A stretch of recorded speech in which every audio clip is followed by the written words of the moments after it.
Terima kasih Anda masih bersama kami. Bagi Anda baru saja bergabung, kami hadirkan kembali 3 berita utama hari ini.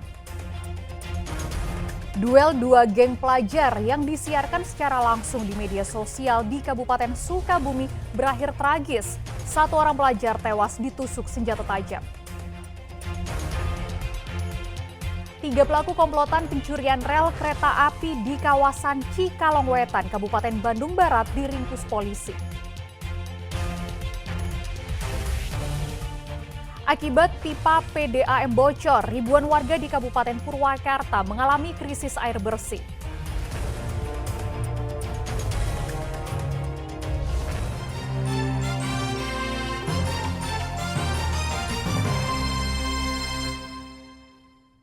Dua kasus pencurian kendaraan roda 4 di 2 lokasi berbeda diungkap Polres Sumedang. Dari 2 pelaku yang ditangkap, salah satunya ditangkap usai kendaraan yang dicuri menabrak tiang listrik di kawasan Dayakolot, Kabupaten Bandung saat dilakukan pengejaran.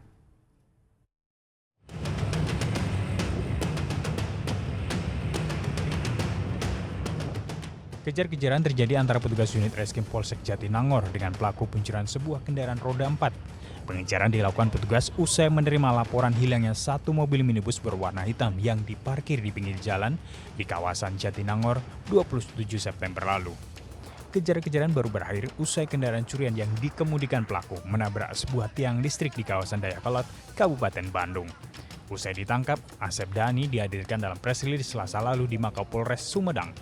Asep Dhani dikirim petugas bersama pelaku pencurian kendaraan roda 4 lainnya bernama Andiar yang mencuri di kawasan desa Dharmajaya, Kecamatan Dharmajaya, Kabupaten Sumedang. Modusnya adalah yang pertama yang dari nomor itu kendaraan yang terparkir di pinggir jalan, ya Pak. Pinggir jalan, kemudian diambil menggunakan kunci palsu. Untuk yang Avanza dikejar sampai ke Dayakolot ya. Dayakolot ditangkap, nabrak karena dia nabrak tiang listrik. Kemudian yang HRV yang terjadi di Dharmaraja itu diambil di Garut. Jadi di Garut Tasik ya, Garut Tasik, karena akan dijual melalui sosmed, jadi COD. Nah, saat hendak ditangkap apa gimana? Ya, saat dikejar pelaku nabrak ini yang listrik. Selain menangkap kedua pelaku, polisi juga menyita barang bukti 2 mobil. Kedua pelaku terancam pasal 363 KUHP tentang pencurian dengan pemberatan, ancamannya penjara selama 7 tahun. Agun Gunawan melaporkan dari Kabupaten Sumedang. Polisi meringkus 3 pelaku komplotan pencurian rel kereta api di kawasan Cikalongwetan, Kabupaten Bandung Barat. Akibat pencurian ini, PT Kereta Api Indonesia mengalami kerugian mencapai ratusan juta rupiah. Petugas Resmo Polda Jawa Barat meringkus 3 pelaku pencurian besi rel kereta di kawasan Karawang pada 12 Oktober lalu. Ketiga pelaku tampak pasrah saat petugas menemukan 35 batang besi rel cadangan milik PT Kereta Api Indonesia yang disimpan di dalam truk yang mereka persiapkan sebelumnya. 35 batang besi rel cadangan milik PT KAI ini dicuri ketiga pelaku di kawasan Cikalongwetan, Kabupaten Bandung Barat. Para pelaku juga membawa peralatan las untuk memotong besi rel seberat 5,2 ton tersebut menjadi 35 batang rel, menjadi masing-masing sepanjang 2,8 meter. Para pelaku diketahui telah 7 kali mencuri besi termasuk diantaranya besi rel kereta api di berbagai kawasan di Jawa Barat. Akibat pencurian ini, PT KAI mengalami kerugian hingga mencapai 513 juta rupiah. Kemudian dilakukan pengejaran, dilakukan penyelidikan, dan di daerah Karawang, sekitar Jalan Baru, telah ditemukan truk bermuatan besi, rel cadangan kereta api yang diduga hasil pencurian. Dan ini diakui oleh para tersangka. Pencurian rel kali ini merupakan yang kedua kalinya sepanjang periode tahun 2024. Selain di kawasan Cikalongwetan, pencurian rel kereta api juga sempat terjadi di kawasan Warung Bandrek, Cibatu, Kabupaten Garut.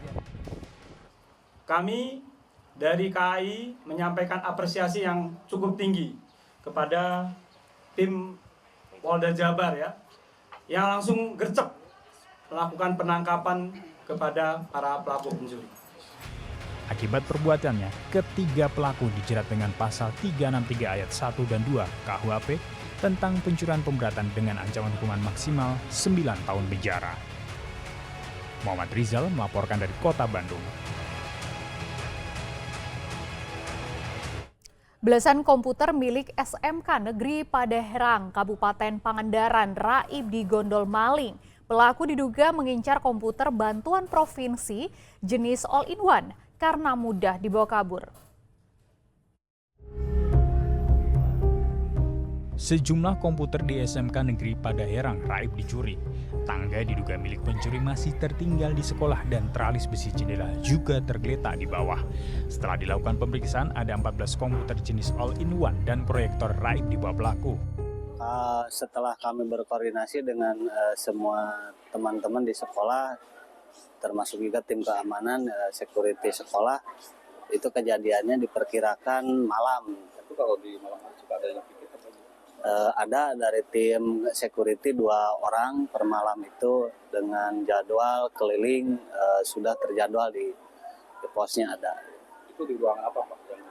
Yang hilang itu di ruang lab WLP, Unit Usaha Layanan Pariwisata, dan juga di lab BDP, Broadcasting dan Perfilman. Akibat pencurian ini, kegiatan pembelajaran dengan menggunakan komputer dipindahkan ke ruang lain karena tempat kejadian perkara masih di garis polisi. Betul, tadi pagi terjadi pencurian dengan pemberatan di SMK 1 Padaherang. Namun masih saat ini masih dalam penyelidikan. Diduga, pelaku sudah tahu jadwal satpam berkeliling hingga lepas dari pantauan satpam. Akibat pencurian ini, sekolah mengalami kerugian hingga 200 juta rupiah. Eko Setiabudi melaporkan dari Kabupaten Pangandaran. Kita beralih ke informasi selanjutnya. Ribuan warga di Kabupaten Purwakarta mengalami krisis air bersih. Selain hanya mengandalkan pasokan dari tangki air kiriman, warga juga terpaksa antri untuk berburu air bersih di kantor PDAM. Menggunakan sepeda motor sebagai alat pengangkut galon, warga rela mengantre untuk mendapatkan air bersih di area kantor PDAM di Jalan Basuki Rahmat, Kelurahan Sindang Kasih, Kabupaten Purwakarta. Ini dilakukan lantaran sudah tidak ada lagi air bersih di rumah untuk keperluan massa dan MCK. Selain menggunakan sepeda motor, sebagian warga juga menggunakan mobil pickup maupun minibus untuk mengangkut air. Warga mengaku sudah 2 pekan kesulitan air bersih lantaran air dari PDAM sudah tidak mengalir. Sementara sebagian sumur warga juga sudah kering. Ini terpaksa berarti tiap hari bolak-balik aja gitu? Terpaksa ya. Kalau nggak kerja baru ngambil. Kalau sehari-hari biasanya kalau air ini kan buat malam apa masak, biasanya mandi di MC, di WC umum. Ini terpaksa berarti tiap hari bolak-balik aja gitu? Terpaksa ya. Kalau nggak kerja baru ngambil. Kalau sehari-hari biasanya kalau air ini kan buat malam apa masak, biasanya mandi di MC, di WC umum. Saya kan dikirim sama tangki. Nah, kadang-kadang udah habis baru ngambil. Kalau ada tangki ya enggak. Kalau ada tangki kiriman?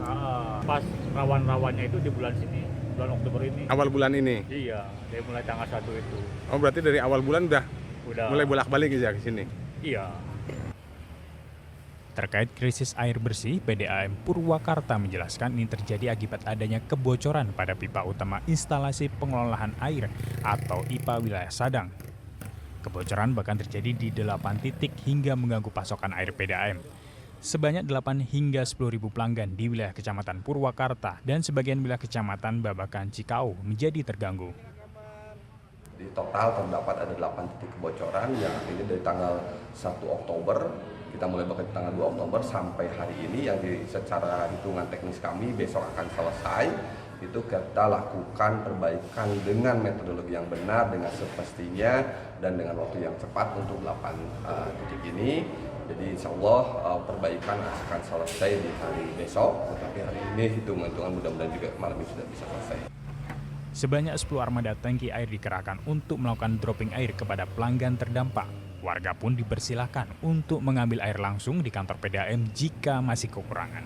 Saat ini upaya perbaikan 8 titik pipa masih terus dilakukan dan ditargetkan rampung dalam waktu dekat.